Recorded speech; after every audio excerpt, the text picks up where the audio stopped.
Assalamualaikum warahmatullahi wabarakatuh.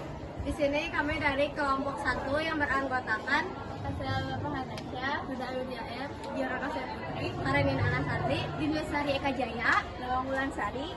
Di sini kami akan menjelaskan materi bab 7 yaitu meningkatkan keimanan dan menjaga kehormatan, ikhlas, malu, dan zuhud. Selamat menyaksikan. Pertama, ada menjaga kehormatan. Menjaga kehormatan artinya memelihara harokat, martabat, dan harga diri manusia. Menjaga kehormatan atau memelihara harga diri disebut iffah, yang bermakna menjauhkan diri dari yang haram atau menghindari diri dari kejelekan dan kemaksiatan. Menjaga kehormatan dalam Islam juga disebut dengan muaroh. Muaroh adalah menjaga tingkah laku agar tidak melakukan keburukan. Muaroh juga dapat diartikan mengerjakan seluruh akhlak baik dan menjauhi seluruh akhlak buruk. Lalu ada pembagian menjaga kehormatan. Pertama, ada muara terhadap diri sendiri. Muara terhadap diri sendiri artinya melaksanakan akhlak mulia dan menjauhi akhlak tercela meskipun hanya diketahui oleh dirinya sendiri. Lalu ada muara terhadap sesama makhluk. Muara terhadap sesama makhluk yaitu senantiasa berakhlak luhur dan menjauhi akhlak tercela di tengah khalayak ramai. Lalu yang ketiga ada muara terhadap Allah Subhanahu wa taala. Muara terhadap Allah Subhanahu wa taala yaitu merasa malu terhadap Allah Subhanahu wa taala sehingga menjadikan seseorang senantiasa berupaya melakukan segala perintahnya dan menjauhi larangannya. 3. Contoh menjaga kehormatan. A. Berperilaku tenang dan santun. B. Berbicara dengan pelan dan jelas. C. Menahan diri dari ledakan amarah dan luapan kegembiraan yang berlebihan. D. Bertemu orang lain dengan wajah yang cerah, lisan yang baik, dan tidak berprasangka buruk. E. Menjauhi prasangka yang tidak baik terhadap kejadian-kejadian yang menimpanya. F. Menjaga amanah baik berupa rahasia maupun harta. G. Berusaha menyelaraskan ucapan dengan perbuatan dan melakukan perilaku yang sesuai dengan kebiasaan yang berlaku di masyarakat selama tidak menyimpang dari syariat. H. Memperlakukan orang lain sebagaimana ia senang diperlakukan. 4. Hikmah menjaga kehormatan. Salah satu hikmah menjaga kehormatan atau harga diri yaitu agar kita tidak menjadi orang yang lemah, sebab jika harga diri seorang muslim itu lemah, maka akan mudah direndahkan oleh orang lain. Beberapa kelemahan yang akan mengaruhi harga diri umat Islam yaitu lemahnya keimanan, ilmu, ekonomi, dan jiwa raganya. Selain itu, kefakiran sering menjadi alasan yang dapat merendahkan martabat seseorang dan menghancurkan harga dirinya. Ya, di antara kefakiran yang membahayakan harga diri ialah fakir iman, ilmu, dan ekonomi. Dengan kefakiran iman, seorang muslim dapat murtad hanya dengan diberi harta benda yang menggiurkan. Padahal hakikatnya bukan kefakiran ekonomi yang mengakibatkan kekufuran, melainkan karena fakirnya iman dan ilmu pengetahuan agamanya. Lalu selanjutnya ada ikhlas. Pengertian dari ikhlas adalah mengerjakan suatu pekerjaan dengan hanya mengharapkan keridhaan Allah Subhanahu wa taala. Sikap ikhlas seseorang tercermin pada niat yang dilakukannya ketika memulai sesuatu pekerjaan. Islam menegaskan betapa pentingnya suatu niat apabila kita hendak mengerjakan sesuatu. Sumber dan tempat berniat adalah hati. Apabila seseorang telah mampu bersikap demikian, ia akan tergolong pada tingkat mukhlisin. Mukhlisin adalah orang yang bersikap ikhlas. Dia beramal dengan sikap yang sangat murni, tulus, bersih, dan hanya mengharapkan keridhaan dari Allah Subhanahu wa taala, tanpa diiringi dengan keinginan-keinginan yang lain.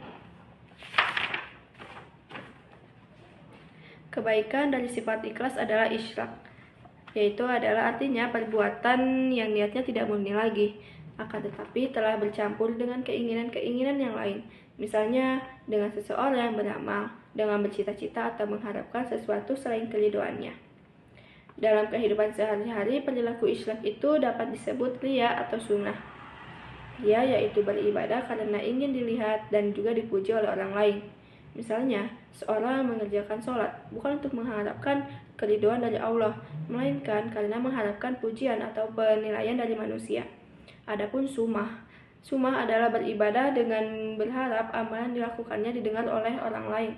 Sikap riya dan sumah dalam beribadah termasuk akhlak tercela.